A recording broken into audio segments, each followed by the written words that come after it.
Monsieur le Président, je crois que dans la vie, il y a une règle qui vaut partout. C'est que quand un groupe, Monsieur le Président, est attaqué, qu'il faut réagir avec unité et avec solidarité. Puis c'est exactement l'inverse qui s'est passé en 2010 quand l'euro a été attaqué, puisqu'on a vu depuis que la crise a déclenché sur la crise grecque que le désaccord, en fait, des discussions, mais certainement pas d'unité et certainement pas assez de solidarité.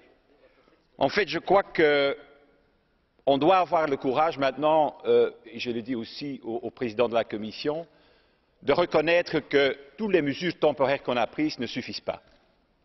Ce n'est pas l'analyse que moi je fais, c'est l'analyse du Fonds monétaire international, c'est l'analyse de l'OCDE, c'est l'analyse de M. Trichet, qui est quand même le chef de l'euro, le président de la banque. Lui, il dit que ça ne va pas assez loin, toutes les mesures qui sont prises et toutes les mesures qui sont dans le pipeline.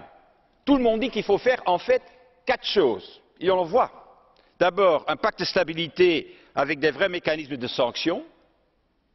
Deuxièmement, un fonds de crise élargi et permanent. Ce n'est pas moi qui le dis, c'est Trichet dit qu'il faut élargir, et les chefs d'État disent non, on ne va pas élargir. Et on veut que la confiance revienne sur les marchés. Troisièmement, une gouvernance économique et fiscale réelle, une union fiscale et économique, et je crois quatrièmement un marché unique de euro-obligations. Voilà les 4 choses qu'il faut faire. Parce que nulle part dans le monde, mes chers collègues, il existe une monnaie qui n'est pas soutenue par un gouvernement, par une stratégie économique et par un marché obligataire. Ça n'existe nulle part dans le monde. Et qu'est-ce qu'on nous dit aujourd'hui ici dans cette enceinte? On nous dit oui, c'est bien cette idée, mais il faut attendre encore un petit peu. Il faut attendre quoi? Il faut attendre peut-être le chaos complet, ou il faut attendre que l'euro a disparu? Donc c'est aujourd'hui le moment de prendre ces décisions. Et moi j'attends de la Commission, Monsieur le Président, pas qu'elle nous dise aujourd'hui oui, ce sera difficile et il ne faut pas continuer ces discussions sur les euro-obligations, c'est une bonne idée, mais ce n'est pas encore le moment, puisqu'on a le fonds de crise, le fonds de crise qu'on va rendre permanent maintenant. L'un n'a rien à voir avec l'autre. Le fonds de crise est nécessaire maintenant contre les attaques contre l'euro.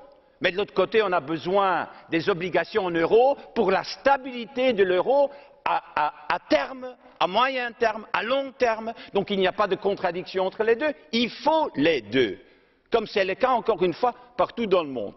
Et donc moi je crois qu'à côté des chefs de gouvernement qui vont discuter demain et après-demain et qui vont dire oui, on va changer un petit peu le traité et on va peut-être rendre permanent le fonds de crise qu'il faut normalement élargir, comme tous les autres le demandent, je crois que le moment est venu pour la Commission de déposer le plus vite possible un paquet beaucoup plus important, courageux, global et cohérent sur cette approche-là, avec ces 4 éléments-là. Sur le pacte de stabilité avec les vrais mécanismes de sanction, le Parlement peut faire son travail, puisque le paquet est ici, et on va revenir aux propositions initiales de la Commission.